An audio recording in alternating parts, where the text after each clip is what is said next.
كتاب الله دستوري كتاب الله دستوري وخير الخلق أسوتنا بسنته انجلى نوري لهدي الحق أرشدنا كتاب الله دستوري وخير الخلق أسوتنا بسنته انجلى نوري لهدي الحق أرشدنا كتاب الله دستوري وخير الخلق أسوتنا بسنته انجلى نوري لهدي الحق أرشدنا لزمت محاضن القرآن فذكر الله يسعدنا عرفنا إخوة الإيمان وللأخيار صحبتنا تميزنا بكل الفن وتجمعنا محبتنا وصدق القول نعرفه وخير الخلق يعرفنا تعالينا على الأحقاد مع المخطي تسامحنا تنافسنا بحفظ الآي وهذا ما يميزنا كتاب الله دستوري وخير الخلق أسوتنا بسنته انجلى نوري لهدي الحق أرشدنا كتاب الله دستوري وخير الخلق أسوتنا بسنته انجلى نوري. Bismillahirrahmanirrahim. Baik, ikhwah fillah rahimakumullah. Seusai jeda sebentar dengan kegiatan sholat asar berjamaah, kemudian bercengkrama dengan saudara-saudara yang baru, mudah-mudahan ini akan membuat sejenak letih, lelah, penat itu terbuang untuk kemudian gumregah untuk kembali siap menerima asupan gizi berupa ilmu yang sangat berharga tentang kekutaban, tentang kurikulum kutab yang insya Allah sebentar lagi akan disampaikan oleh beliau Ustadz Sanif Ali Syahbana LC. Bismillahirrahmanirrahim. Assalamualaikum warahmatullahi wabarakatuh.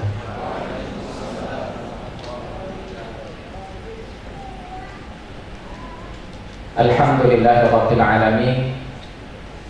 Wabihi nasta'inuhu ala umuri dunya waddin.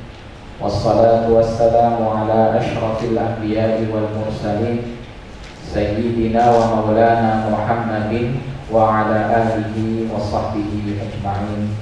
Amma ba'd. Yang kami hormati Ustaz Ridwan Hamidi selaku Dewan Syariah dari Kutab Darussalam, juga Ustadz Abu Abdurrahman, juga pengurus Yayasan Zamzam Wan Nakhlah yang menanggungi Kutab Darussalam, ada Ustadz Imam Hidayat, juga ada Ustazah Rashidah, dan semua staf yang tidak bisa kami sebut satu persatu, juga dari tim dan staf pengajar di Kutab Darussalam, ada Ustadz Rizky Munandar sebagai mudir, yang kami hormati semua, para hadirin, para mudara, asatidzah, masyayikh. Harusnya mungkin nanti akan ada Ustadz Fauzul Hadim yang datang juga. Semua yang hadir di sini tentunya adalah orang-orang soleh kama nahsabuhum, yang kami semua ini bangga, kita semua ini bangga bisa diperkumpulkan, bisa dipertemukan, yang semoga ini adalah satu awal mula dari berpautnya hati kita untuk nanti diperkumpulkan oleh Allah Subhanahu wa taala di akhirat kelak. Amin. Alhamdulillah, jadi saya merasa bahagia sekali di hari ini. Selain di hari ini kita bisa bermajelis. Tentunya kita berbahagia bahwa yang bertemu dengan kita, yang dimajeliskan dengan kita ini semua adalah para murabbi, para murabbiyat, para muallim, para muallimat yang dengan kegigihan, dengan jerih payah dari kita semua ini semoga akan terlahir kembali peradaban Islam yang gemilang, yang sebagaimana dicita-citakan insya Allah sebagai pelita di akhir zaman, dan akan kembali nilai-nilai nubuwah di tengah-tengah kita semua. Kalau bukan di masa kita, semoga di masa generasi setelah kita nanti. Allahumma amin. Juga kami berterima kasih kepada seluruh tim, staf, dan juga yang ikut mensupport, membantu terlaksananya acara ini. Jazakumullahu khairal jazaa. Semoga ini termasuk dari pemberat timbangan amal nanti di akhirat. Ahibai, para asatidzah dan ustadzah yang dirahmati oleh Allah,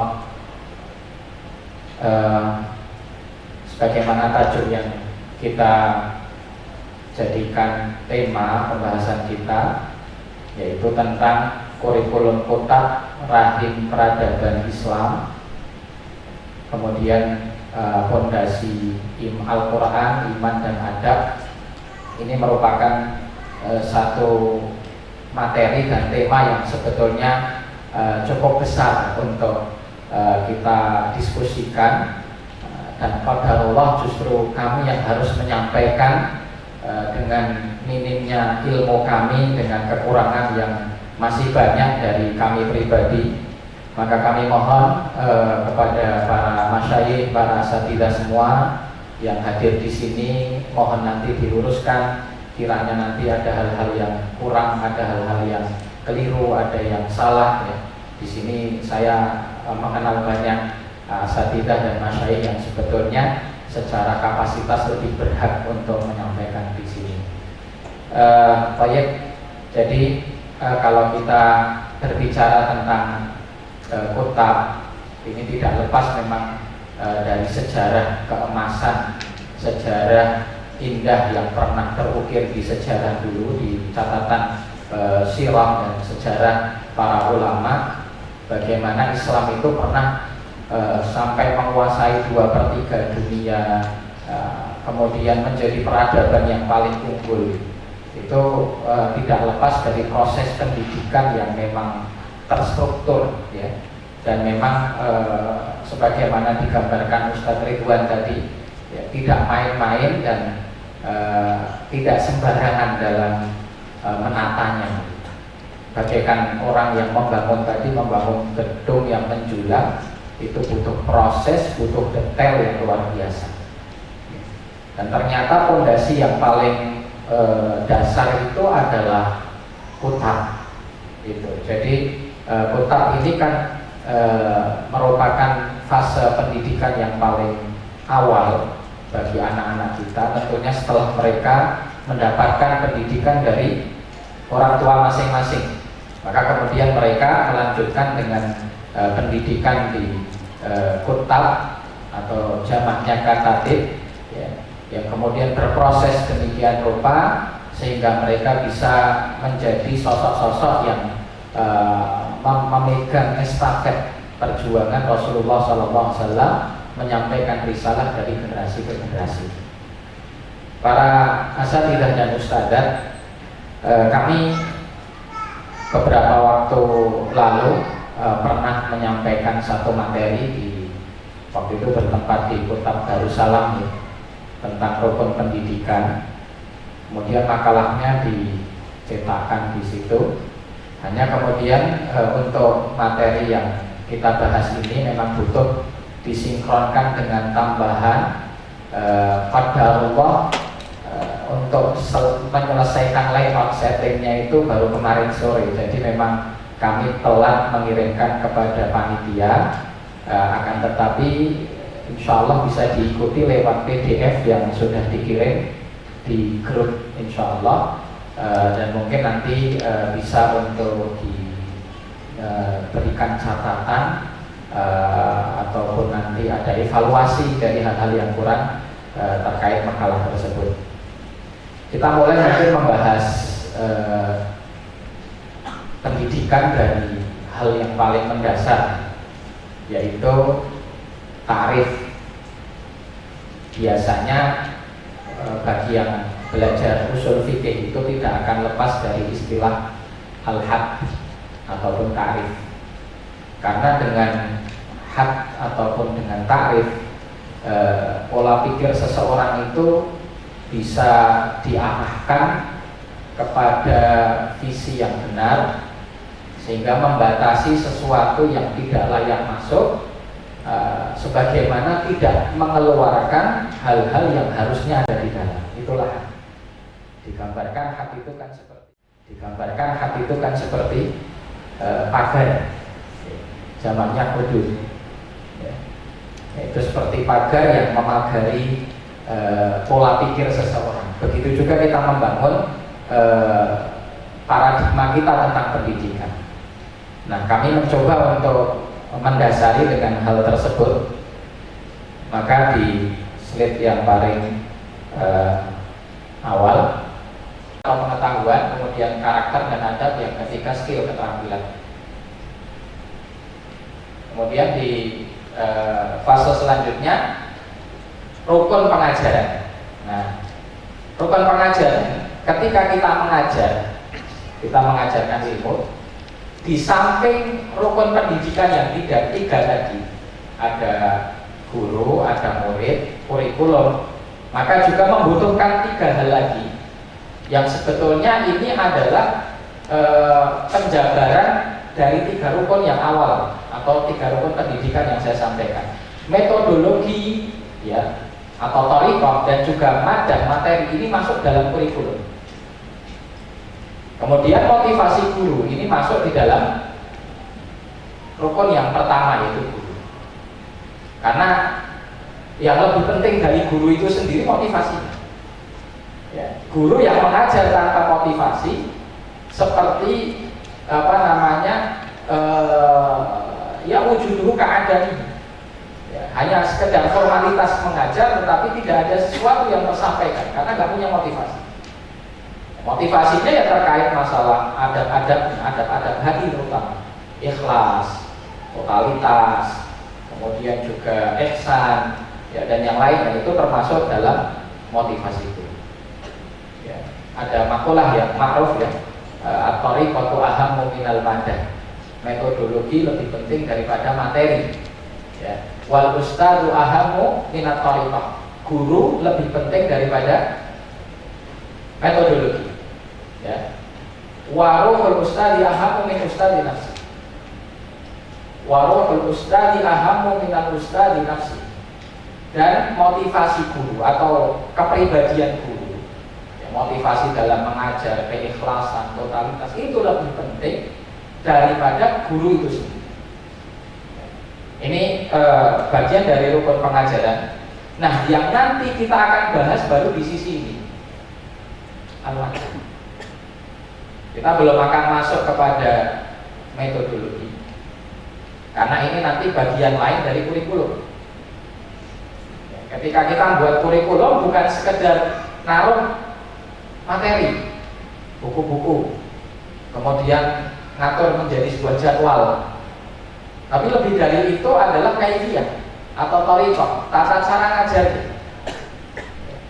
Kadang kurikulum secara madahnya bagus, tapi nggak tahu cara ngajarnya, mentah semua akhirnya. Ya.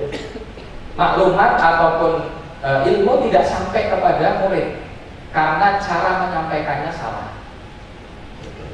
Dan nanti masuk kepada thariqah, itu juga nanti terkait tartibul mawad yang tadi disampaikan Ustaz Ridwan Abdullah.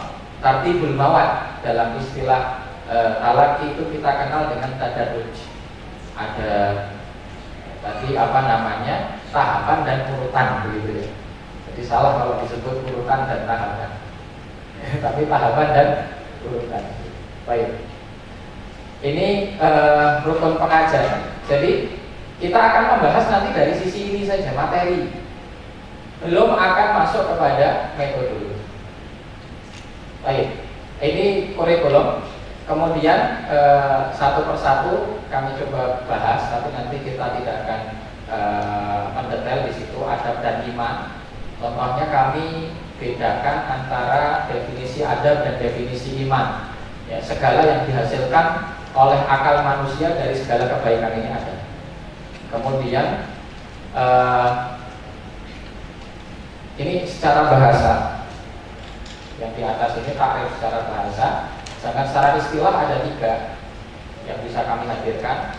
Di antaranya takrifnya Ibnu Qayyim, berkumpulnya segala jenis kebaikan pada seseorang, itu disebut adab. Kemudian yang kedua, segala sesuatu yang terpuji, baik berupa perkataan atau perbuatan. Ini takrifnya Ibnu Hajar. Kemudian perkara yang disepakati akan kebaikan. Nah, ini nanti lebih dikenal dengan urf, ya, dengan urf ataupun ma'ruf, ya, sesuatu yang ma'ruf. Wa ashiruhunna bil ma'ruf, itu arti yang ketiga ini. Kemudian iman secara definisi lughah adalah meyakini dan membenarkan. Kemudian secara istilah, ya, adalah keyakinan yang kuat di dalam hati, diikrarkan dengan lisan dan diamalkan dengan anggota. Ini takrif yang disepakati oleh ulama Ahlus Sunnah, ya, bahwa iman itu amal itu masuk di dalam iman. Ya. Kemudian karakteristik iman ini berupa perkataan dan perbuatan. Ini nanti akan terkait erat juga ketika kita ngajarkan iman itu gimana sih? Ngajarkan iman itu gimana? Apa yang kita ajarkan?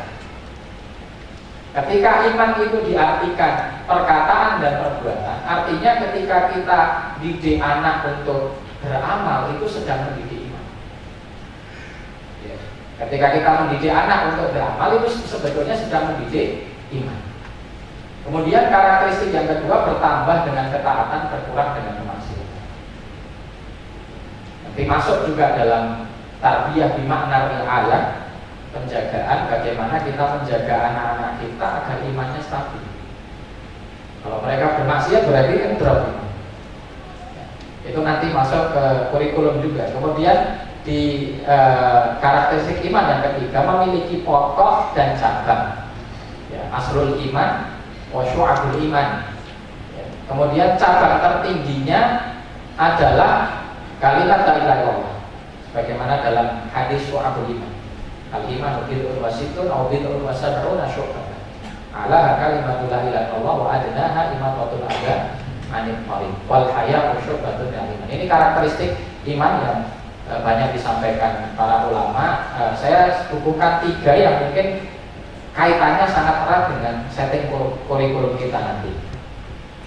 Kemudian setelah adab dan iman, nah ini di sini konsep penanaman adab ini lebih kepada kaifiyah. Mungkin nanti kita bahas di lain kesempatan. Ini metodologi pengajaran iman. Ya, ini lebih kepada kaifiyah. Nah ini karakteristik kurikulum pendidikan Islam. Nah ini kembali kepada tadi setelah iman. Al-Quran. Al-Quran, definisi Al-Quran, kalau Allah menazal dan seterusnya, firman Allah. Kemudian keajaiban Al-Quran bagi pendidikan. Kenapa kok kita penting untuk mendidik Al-Quran? Ya, di sini kami sebutkan beberapa alasannya. Kemudian metodologi, ini metodologi tingkatan pembelajaran Al-Quran. Nah ini nanti sangat terikat juga dengan kurikulum. Ya. Terus dasar pengajaran Al-Quran adalah talqin. Dan ini pengajaran Jibril kepada Rasulullah Muhammad SAW dengan talqin. Karena Rasulullah umi. Ketika dikatakan Iqra ma'ana biqari, Iqra ma'ana biqari, Iqra ma'ana biqari, Iqra bismi rabbikal ladzi khalaq. Itu talqin. Ya, kemudian belajar membaca huruf Al-Quran. Ini fase setelah talqin. Artinya bisa jadi bersama, tetapi bagaimana kita mengenalkan Al-Quran kepada anak, itu jangan nunggu bisa baca dulu baru nanti ditalqin. Karena talqin itu sejak anak masih di kandungan saja bisa ditalqinkan. tapi kita tidak tahu istijabahnya. Ya. Subhanallah, ada yang mempraktekkan ya 9 bulan itu rutin ditalkinkan terus Al-Quran. Ya. Setelah kemudian bayi ini lahir, di usia yang sangat belia, dia sudah bisa hafal Al-Quran. Ini keajaiban Al-Quran. Ternyata bayi yang masih di kandungan itu ditalkinkan Al-Quran itu ada respon. Wallahu ta'ala alam, itu bagaimana Allah subhanahu wa ta'ala menjadikan adanya ta'alum.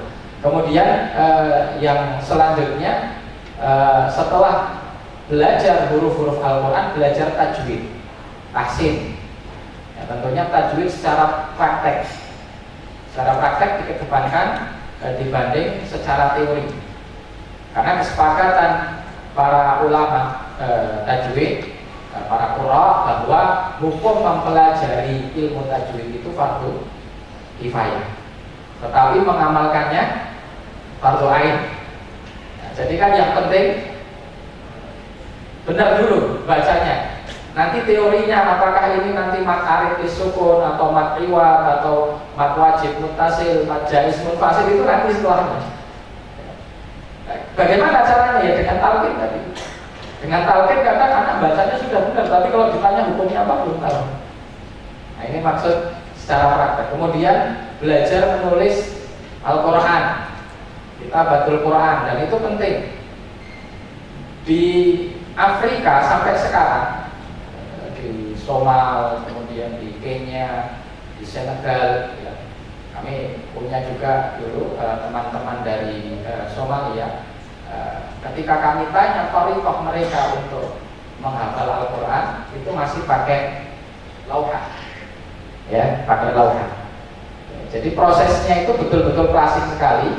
3 hal ini dijalankan dengan satu media berupa lauhah. Yang pertama, guru mentalqin, kemudian anak mengikuti.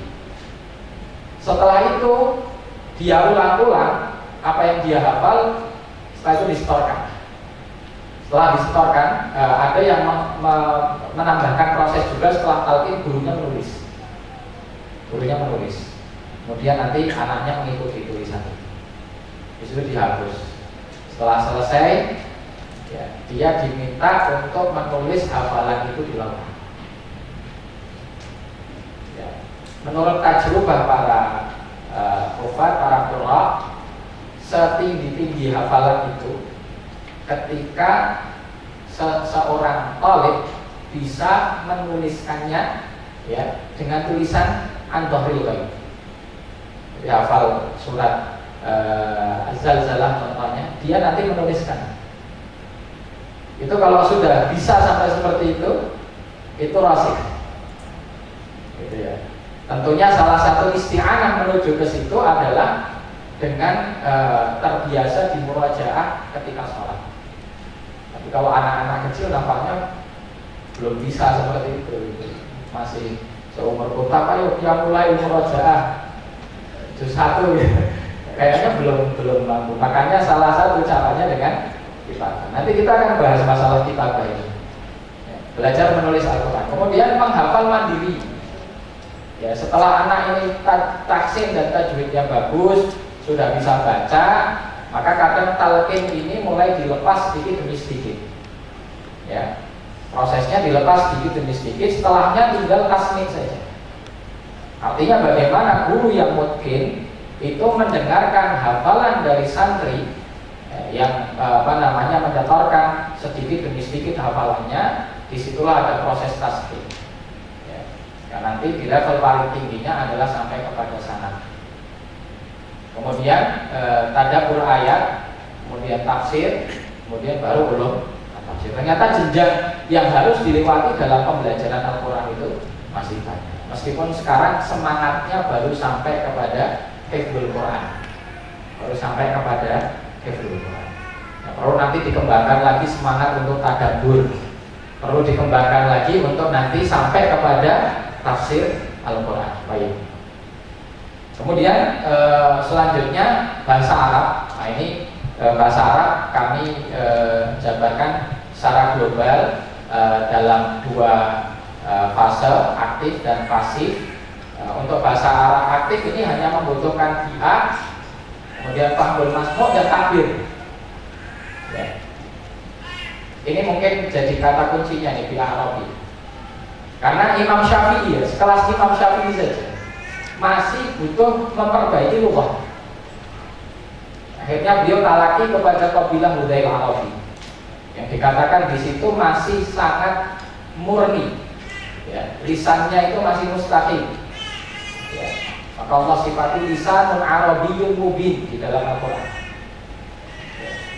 Kalau sekarang ya memang mungkin sudah jarang didapati wallahu alam yang masih menjaga lughah itu betul-betul murni itu susah.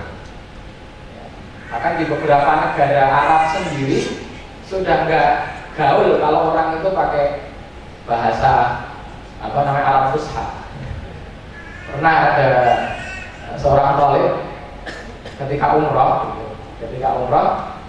beliau bermuamalah jual beli kepada satu pembeli orang Mesir, penjual, ya, penjualnya ini pedagangnya orang Mesir. Nah, si talib ini ya karena dia bisa bahasa Fusha, pengennya mempraktekkan bahasa itu. Kemudian ana uridu an ashtari gini ya pakai bahasa Fusha. Itu ngomong panjang gitu, didengerin gitu dengan seksama. Pas sudah rampung, shadaqallahul adzim. Kamu tadi baca Quran ya? Ini padahal orang Mesir. Ya. Ya, itu sampai ke taraf itu. Gitu. Mereka betul-betul malas untuk mempraktekkan bahasa Arab dengan lughah yang fusha. Artinya belajar bahasa Arab itu sebetulnya butuh bi'ah. Belum tentu mereka yang berada di bi'ah Arabiyah ya, itu nanti mendapatkan bahasa yang murni ketika memang bi'ah itu juga sudah terkontaminasi.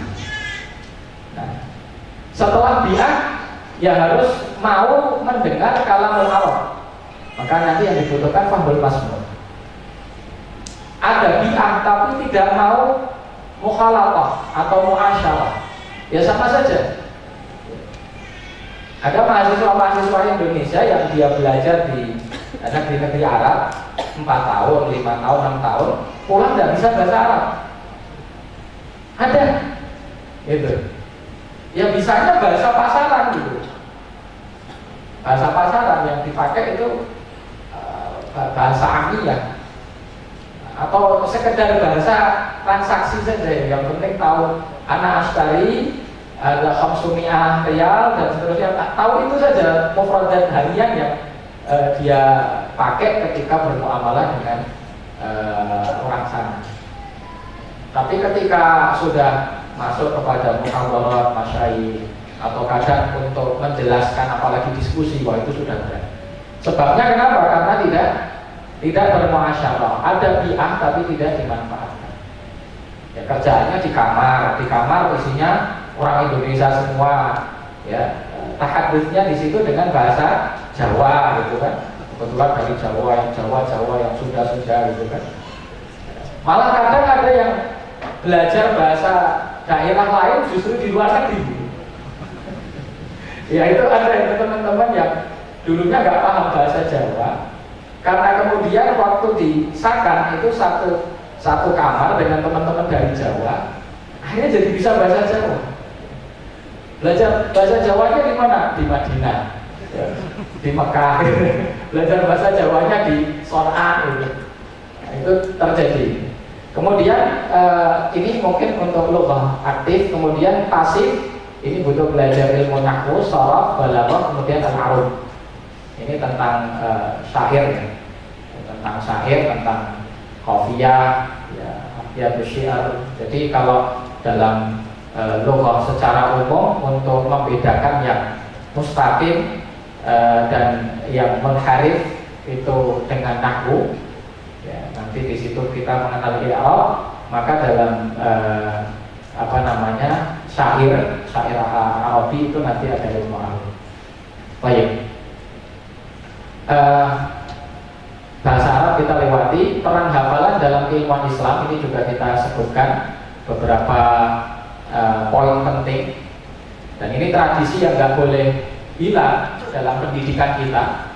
Yaitu pertama, faktor utama keterjagaan ilmu Islam, ya. Karena ilmu itu dulu dijaga oleh para ulama itu di dada mereka, ya. Al ilmu fis suduri la fis sudur, kata mereka. Maka mereka itu terutama hufadzul hadis, yaitu berbangga dengan hafalan mereka terhadap hadis. Ketika sudah sampai 100.000, ya, sampai 200.000, 300.000, maka ada laqab ataupun julukan yang diberikan kepada mereka, diantaranya adalah Al-Hafidh. Kalau disebut Al-Hafidh itu dulu itlaqnya justru kepada hufadzul hadis. Sedangkan hufadzul Quran itu lebih dikenal dengan hamilul Quran atau qari. Dan itu lafaz yang datang dalam hadis awwalu man yusa'aru bihin nar yaumil qiyamah, diantaranya disebutkan secara nas qari. Qari di situ dulu bukan artinya itu qari seperti sekarang. Kalau qari sekarang itu yang apa? Yang munasabah acara baca gitu, nanti suaranya bagus, pakai makom gitu. Nah, itu qari kalau sekarang. Nah, dulu qari itu hafizul Quran. Itu qari. Jadi hafalan itu menjadi satu tradisi. Kemudian yang selanjutnya adalah ciri khusus umat Islam yang tidak dimiliki oleh selainnya. Maka nggak ada sekarang itu kok orang hafal Injil, orang hafal Weda atau apalagi Taurat. Yang ada hafal Quran. Kemudian yang ketiga, sebagai sarana mengikat ilmu agar mudah untuk dikuasai, ya. Cara mengikat ilmu untuk mudah dikuasai tadi disampaikan ya Ustaz, yang sampai ada yang sampai hafal Mukhtasar. Itu juga kami juga punya guru yang kalau mengajar Ibnu Katsir itu sudah nggak pakai kitab. Kebetulan orangnya sekarang ada di Ma'adi sekarang. Ya, beliau adalah Syekh Muhammad Abdul Aziz dari Yaman, dari Lahaj. Itu kalau mengajar Ibnu Katsir sudah nggak pakai kitab. Dulu kita mikir itu Ibnu Katsir semuanya dihafal, bagaimana? Tapi prosesnya nggak semudah itu. Kemudian ada kitab Ibnu Katsir dihafal, itu bukan. Tapi taksil ilminya, ya, fondasi ilmunya yang memang betul-betul diperkuat. Hafalan Qurannya kuat, kemudian memulai hafalan hadis secara tadarruj, kemudian mulai menghafal aqwal, ya, kemudian biasanya dulu ada juga yang melazimkan menghafal mufradatul lughah. Mukhtar Sihah itu di beberapa marokis ilmu itu diwajibkan untuk dihafal. Itu kamus Mukhtar Sihah itu diwajibkan untuk dihafal. Karena kalau nanti hafal itu kan lebih mudah untuk menjadi mufassir. Karena mufassir tidak akan lepas dari hafal. Dia muridnya disuruh duduk sampingnya, suruh baca bab sekian, nanti dia baca itu kitab hifdzul. Ya. Baik. Ini poin yang menjadi keistimewaan kenapa kok hafalan itu harus masuk di dalam kurikulum kita. Selanjutnya, nah ini pendidikan berbasis fitrah yang tadi saya katakan bakat minat, maka saya kasih garis miring ya. Bakat minat ini mungkin tidak kita jabarkan secara panjang lebar, hanya intinya begini. Diambil dari mana ini?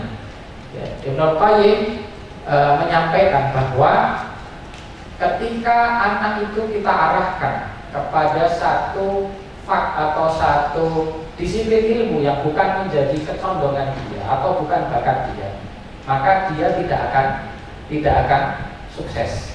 Saya bacakan nasnya, nas yang disampaikan oleh Ibnu Qayyim.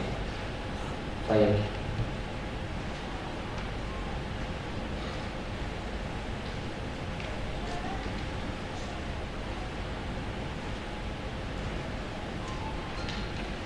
Qala Ibnu Qayyim rahimahullahu taala, idza ra'a as-sabi, idza ru'iya as-sabi wa huwa musta'addun lil furusiyati wa asbabiha min ar-rukubi wa ramyi wal la'bi bil rukhi wa annahu la nafada lahu min al-ilmi wa lam yukhlaq lahu. Ini yang tadi saya katakan sebagai maubah ataupun talenta. Wa lam yukhlaq lahu. Maka nahu min asbabil furusiyah wa tamarrun 'alaiha fa innahu anfa'lahu wa lil muslimin. Ini dikatakan. Kemudian nasnya yang selanjutnya, apabila justru diarahkan kepada yang bukan dia itu diciptakan untuk itu, maka anak ini akan gagal. Ya, saya carikan dulu nasnya. Ini di kitab Tuhfatul Maulud di Ahkamil Maulid. Baik, ini ketemu. Ya.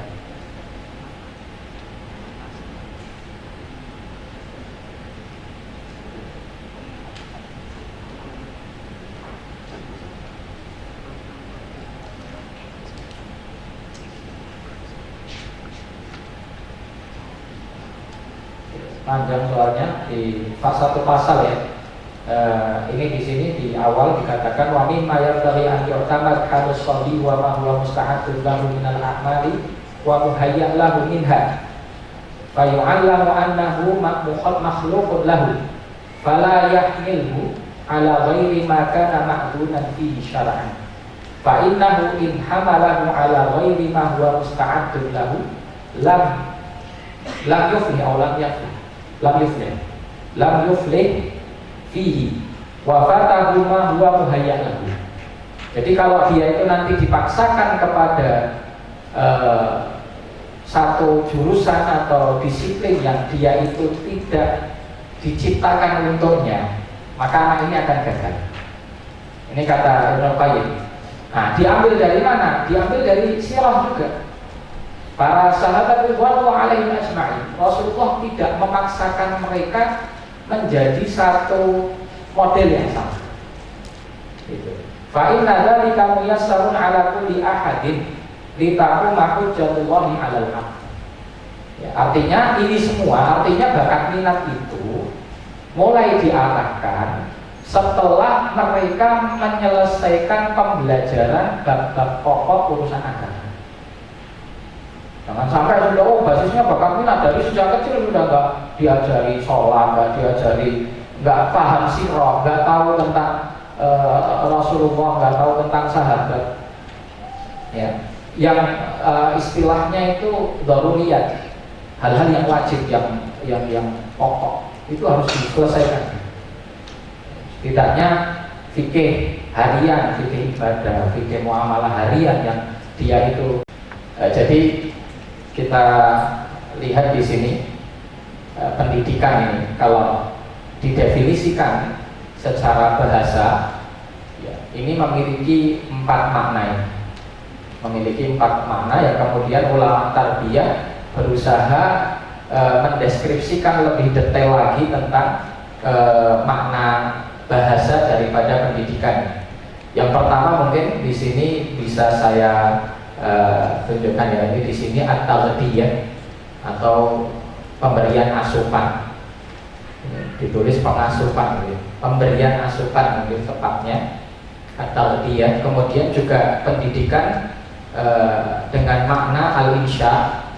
Kemudian pendidikan dengan makna ar-ri'ayah. Al-insya ini pembentukan, kemudian ar-ri'ayah itu pemeliharaan, dan yang terakhir pendidikan dengan makna al-islah wa takwin. Sebelum jauh nanti kita bedah tentang arah daripada definisi pendidikan, saya ingin memulai mungkin dari sejarah kutab terlebih dahulu. Tadi sempat disinggungkan ya, bahwa kutab itu secara makna bahasa sebagaimana kita dapati di Mu'jamul Wasit itu artinya adalah al-kutab ay jama' minal katatib, ya, namanya jam'uhu katatib, mohon maaf, al-kutab jam'uhu al-katatib, yang artinya adalah ay makanu ta'limis sibyan al-qira'ah wal kitabah. Ya, disampaikan seperti itu bahwa kutab yang jamaknya itu katatib itu adalah tempat untuk anak-anak belajar membaca dan menulis. Dan ini sebetulnya sudah ada sebelum masa Rasulullah SAW. Ya, sebagaimana kita ketahui, Quraisy yang menjadi suku ataupun kabilah Rasulullah SAW berasal darinya, itu mayoritas mereka ummi. Ya, firman Allah Subhanahu wa taala, a'udzubillahi minasyaitonirrajim, huwallazi ba'atsa fil ummiyina rasulan minhum.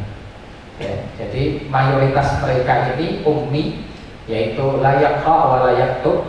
Ya, mereka tidak membaca, tidak menulis mayoritas. Tetapi nyatanya banyak dari atau ada beberapa dari generasi di kabilah Quraisy itu sendiri, mereka menguasai qiraah wal kitabah. Nah, itu ternyata didapati dari safar-safar mereka ketika di Jawa. Kemudian ada yang mengatakan bahwa dari proses safar itu, ya, sebagaimana disebutkan di beberapa literasi, mereka orang Quraisy menyewa jasa taklim dari orang-orang para muallim, para guru-guru yang mengajarkan kepada anak-anak mereka qiraah wal kitabah. Itu awal mula adanya kutab. Kemudian di masa Rasulullah SAW itu sendiri sebetulnya gagasan kutab sudah ada, yaitu ketika Asra Badr ataupun para tawanan perang Badar, di mana syarat untuk pembebasan mereka itu adalah tebusan dengan uang atau dengan harta, ya, bagi yang memiliki, dan bagi yang tidak memiliki itu maka diminta oleh Rasulullah SAW untuk mereka mengajarkan anak-anak kaum muslimin al-qiraah wal kitabah. Nah, itu sebagai tebusan daripada tawanan tersebut. Kemudian di masa setelahnya kutab berkembang di era sahabat, ya, ridwanullah alaihim ajma'in. Fungsi kutab masih sama, ya, fokusnya adalah mengajarkan anak-anak baca dan tulis, ya. Karena untuk tarbiyah yang artinya itu takwin wa riayah, ya.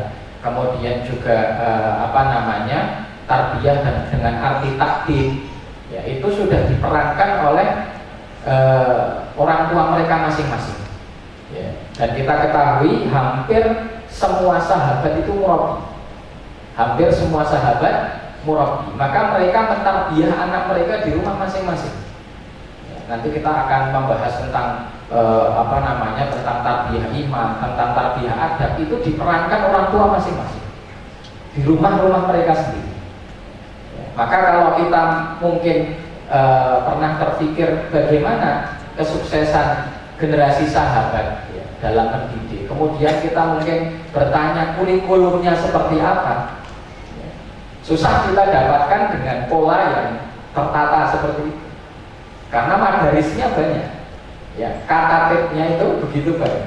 Setiap rumah kutab, rumah ini kutab, rumah ini kutab.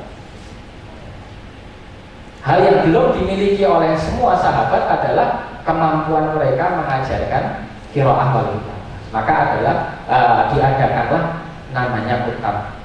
Kemudian berkembang masa pasca sahabat, setelah generasi mereka itu berlalu, para muallim dan murabbi ini menghadapi satu tantangan, yaitu ketika anak-anak ajam, ya, notabene-nya mereka itu adalah orang hadithu ahdin di Islam, orang yang baru masuk Islam, karena Islam futuhatnya sampai mana-mana, dan juga sampai kepada negeri-negeri ajam. Akhirnya banyak dari mereka masuk Islam, mereka belum paham lughah, belum paham adab, belum paham akhlak, ya, yang mulai suasana kutab ini jadi kurang kondusif, ya, sehingga tuntutannya, ya, materi atau kurikulum yang diajarkan di kutab ini berkembang. Yang awalnya hanya baca tulis, ya, akhirnya membutuhkan juga ada takdim. Kalau dulu takdim tidak dibutuhkan karena semua sahabat mu'adib. Ketika sahabat masa mereka berlalu, kemudian ada futuhat begitu banyak, tidak setiap orang tua itu siap untuk mengajar. Maka dipasrahkanlah proses takdim ini kepada para mu'adib ataupun guru adab yang biasanya juga terintegrasi dengan pendidikan yang kemudian dinamakan setelahnya kuntab. Untuk itu kita bisa ambil kesimpulan bahwa kurikulum kuntab itu sebetulnya berkembang. Kurikulum kuntab itu sebetulnya berkembang sesuai dengan tuntutan kondisional yang ada di sekitar lingkungan dan bi'ah di waktu tersebut.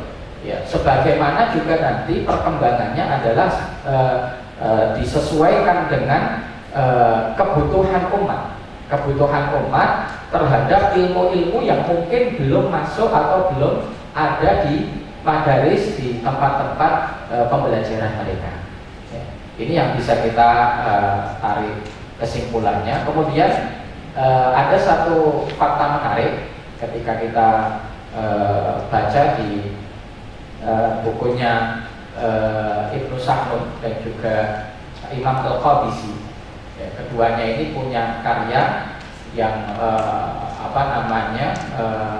kemudian diringkas menjadi disertasi oleh Dr. Fuad Al-Ahwani, salah satu dokter pakar. Beliau sebetulnya seorang filosof dari Jami'ah Al-Qahirah, ya, tetapi juga banyak mengulas sisi pendidikan. Buku beliau, disertasi beliau ini diberi judul At-Tarbiyah fil Islam, karangan Dr. Fuad Al-Ahwani. Beliau di situ berusaha untuk meringkas pemikiran Imam Al-Qabisi dan juga Imam Ibnu Sahnun.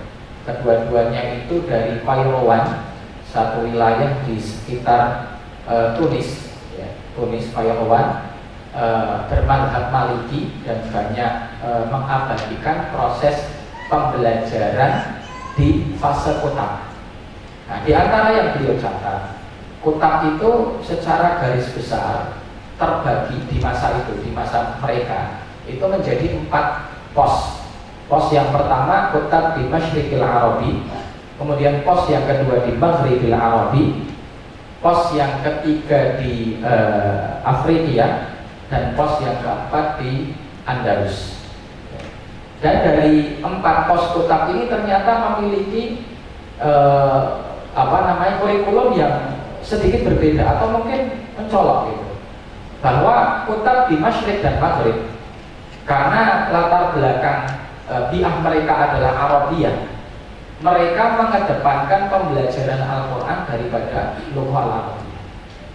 Ya, jadi bahasa Arab itu justru diakhirkan, Quran dulu. Nah, sedangkan kuntab di Afrika dan juga di Andalus itu lebih mengedepankan pendidikan bahasa Arab sebelum Al-Quran. Jadi pendidikan secara definisi ini yang akan mengantarkan kita kepada setting kurikulumnya nanti. Sebelum ke situ saya lewat dulu skip ya. Nah, sampai ke sini. Nah, ini. Pendidikan itu punya rukun. Dengan rukun inilah pendidikan tegak. Artinya kesuksesan kita dalam mendidik atau kesuksesan pendidikan itu sangat tergantung dengan fungsi dan peran dari masing-masing rukun. Semakin kuat ataupun ideal rukun ini masing-masing, semakin sukses pula kualitas pendidikan. Ya, contoh di sini kita bahas guru. Ya, guru ini jadi PR terbesar dalam pendidikan karena ini sumber ilmunya. Kemudian nanti ada lagi PR di kurikulum. Kemudian nanti PR lagi di murid. Ya. Sehingga wajar sesukses-sukses pendidikan itu pendidikannya Rasulullah. Kenapa demikian? Karena gurunya Rasulullah, kurikulumnya wahyu, kemudian muridnya para sahabat. Ideal semua, ya. Wajar kan ketika kemudian hasilnya ideal, karena memang 3 rukunnya ini support semua. Ya, nanti kita akan membahas di 1 poin ini saja di kurikulum. Itu pun mungkin ada banyak sisi yang nanti tidak bisa kita bahas secara sempurna karena mungkin terbatasnya waktu kita. Ya, jadi session ini maksimal sampai berapa? 5:30 ya, 5:30. Jadi ada waktu sekitar 1,5 jam. Ya. Di pertemuan yang sebelumnya kami ketika ada majelis di Kutab Darussalam memang membahas tentang rukun pendidikan ini, dan makalahnya sudah kami sertakan juga ya, dalam PDF ini. Bisa kita lihat, ini di guru mungkin ada beberapa pembahasan seperti karakter kepribadian, karakter kependidikan, kemudian karakter akademis, kemudian murid juga butuhkan karakter pokok murid, kemudian karakter penunjang gitu ya. Nah ini dari mana kita tahu? Dari buku-buku adab ya, biasanya kalau kita baca kitab-kitab adab menuntut ilmu ya, seperti Ta'limul Muta'allim, kemudian Tadhkiratus Sami' wal Mutakallim ya, karangan Badruddin Ibnu Jum'ah, kemudian ada kitab At-Tibyan fi Adab Hamalatil Quran ya, yang muasir ada Syekh Bakar punya kitab Hilyah Thalibul Ilm. Di situ kan disebutkan tentang adab-adab guru, adab-adab murid seperti itu. Nah, kemudian di kurikulum, nah ini mungkin yang akan jadi pengantar kita sebelum nanti masuk ke setting. Kita berbicara pendidikan Islam. Pendidikan Islam itu punya karakteristik kurikulum. Ini yang membedakan antara pendidikan Islam dengan yang lain. Padahal ketika kita mengelola kota, yang tergambar oleh orang ketika mendengar kata kota, atau mungkin ada istilah lain atau mulazamah, atau mungkin apalagi istilah-istilah yang lain, sekolah tahfidz ya. Sekarang kan gitu, ada sekolah tahfidz tingkat dasar, ada apalagi banyak penamaan. Itu pasti yang tercermin adalah ini pendidikan Islam ya. Ketika kita membahas pendidikan Islam, maka harus ada ciri khas yang membedakan kita dengan yang lain.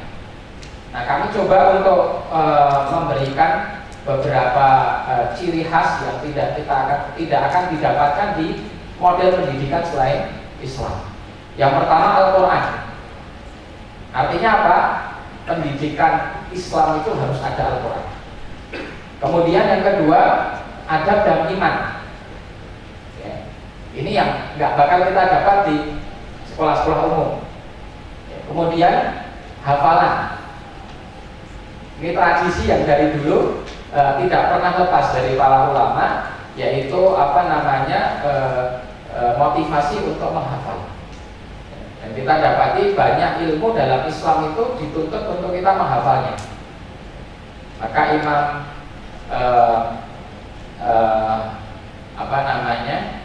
pengarang dalam kitab Mawaris itu matan ilmu waris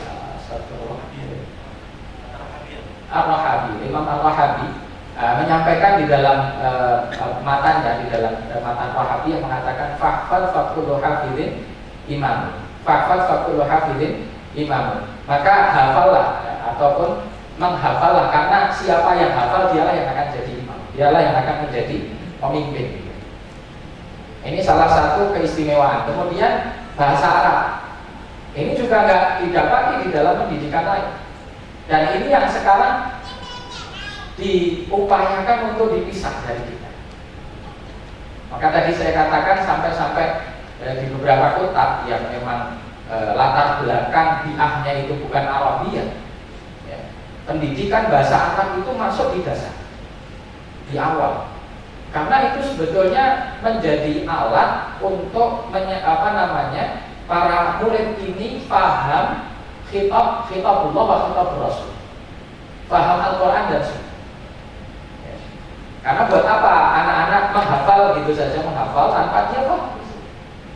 Padahal yang paling penting adalah memasukkan nilai-nilai Al-Quran, nilai-nilai hadis ya, dalam pribadi anak-anak. Nah, ini salah satu ciri khas. Kemudian Islam itu, pendidikan Islam itu ya, menyeimbangkan antara teori dan praktek. Sampai-sampai itu dimasukkan menjadi satu poin khusus ya, bahwa setiap penuntut ilmu itu harus menyertakan amal ketika belajar.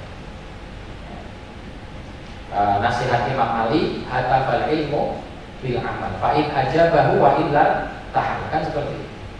Ilmu itu memanggil-manggil pemiliknya untuk diamalkan. Kalau dijawab seruan itu, maka dia akan tetap ada di hati penuntut ilmu tersebut. Kalau tidak, dia akan pergi ilmu tahan. Nah, ini satu keistimewaan. Kemudian pendidikan Islam juga pendidikan berbasis fitrah, bakat dan minat. Nah, tadi ada yang memberi masukan, Ustaz, fitrah ini maksudnya iman. Ya, kalau secara maknawi, jadi bahasa Arab itu salah satu keistimewaannya punya sekian makna. Kalau kita sebut fitnah dalam Al-Quran, wattaqu fitnah, fitnah itu jadi sekian makna. Saya setuju kalau fitrah ini diartikan sebagai iman ataupun tauhid ya, ketika dikaitkan dengan sabda Rasulullah SAW, kullu mauludin yuladu 'alal fitrah. Tapi fitrah secara bahasa ya fitrah ay filqah. Ya, fitrah yaitu penciptaan anak tersebut itu secara alaminya, apa yang menjadi paket dari Allah Subhanahu wa taala itu Allah memberikan mauhibah. Istilahnya orang itu talenta. Nah, ini yang kemudian saya artikan fitrah di sini, pendidikan berbasis fitrah itu dengan bakat dan minat. Jadi di situ tidak ta'arud ya, mohon maaf ya. Jadi bukan kita mengingkari bahwa fitrah di situ artinya iman atau yang tepat artinya tauhid. Ya, karena mengambil firman Allah, fitratallah allati fatara nas 'alaiha. Nah, itu artinya tauhid. Ya. Nah, kita insya Allah bukan sedang membahas ke arah sana, tapi maksudnya mengubah. Dan nanti dasar ini disampaikan oleh Ibnu Qayyim dalam kitabnya Tuhfatul Maudud bi Ahkamil Maulud tentang ini pendidikan berbasis bakat minat atau saya mudahkan dengan fitrah. Ya, jadi biar tidak tidak bias ya. Mungkin fitrah ini kalau memang dianggap nanti larinya ke iman, maka bisa dirubah dengan pendidikan berbasis bakat dan minat. Baik, ini beberapa karakteristik yang menjadi ciri khas pendidikan Islam. Kemudian juga ada muatan pokok kurikulum. Ya, ada.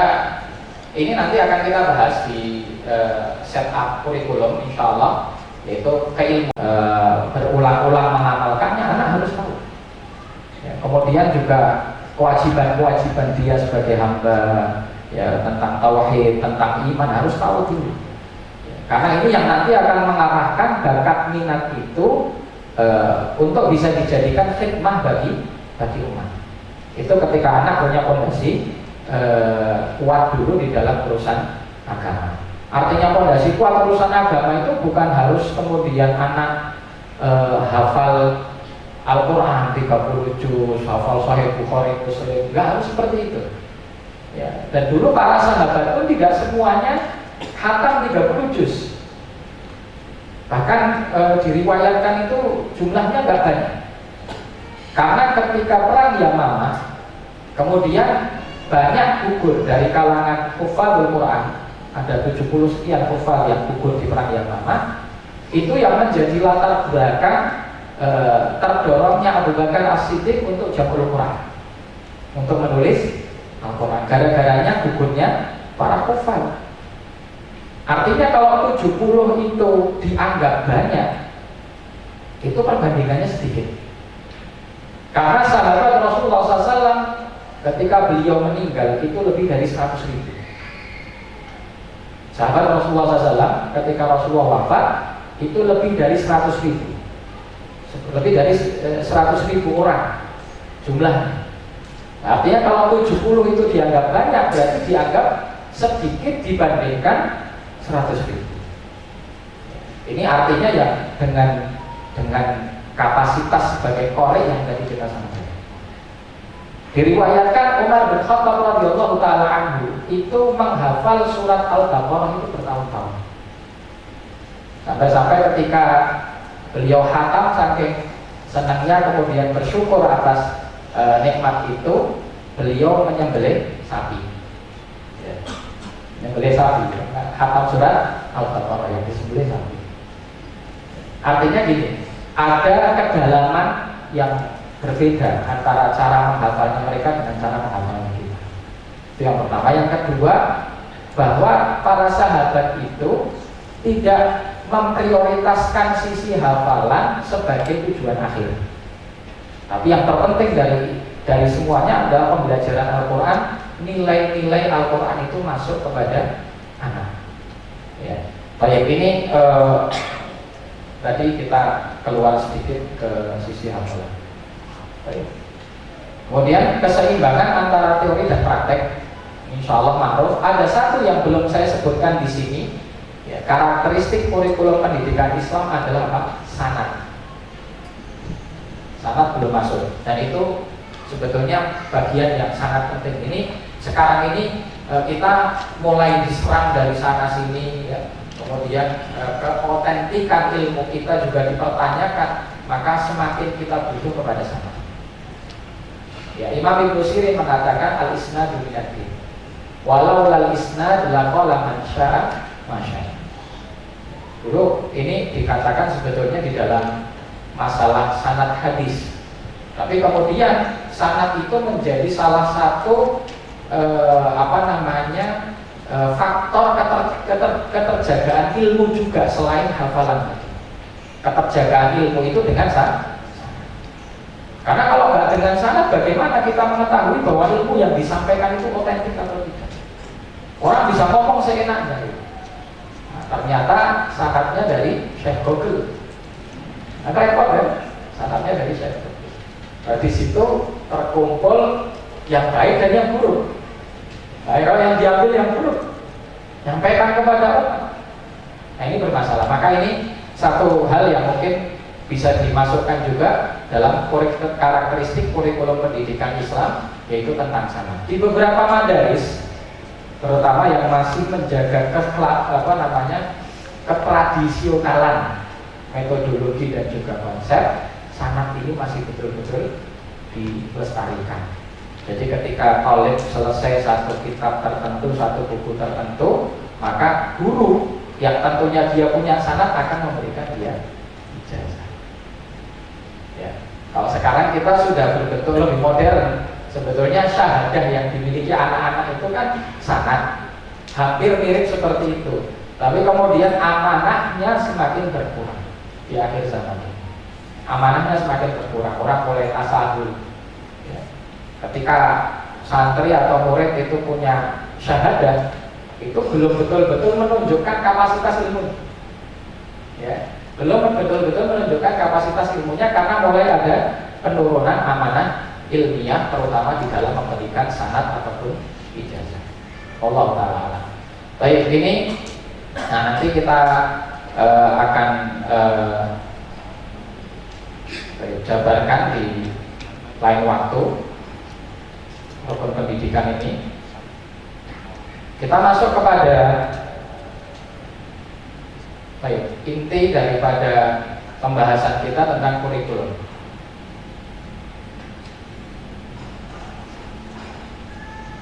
Ya. Jadi kami sampaikan bahwa kita memulai men-setting kurikulum itu dari definisi pendidikan. Kenapa demikian? Agar arahnya itu jelas. Kita buat 4 arah ya pendidikan itu.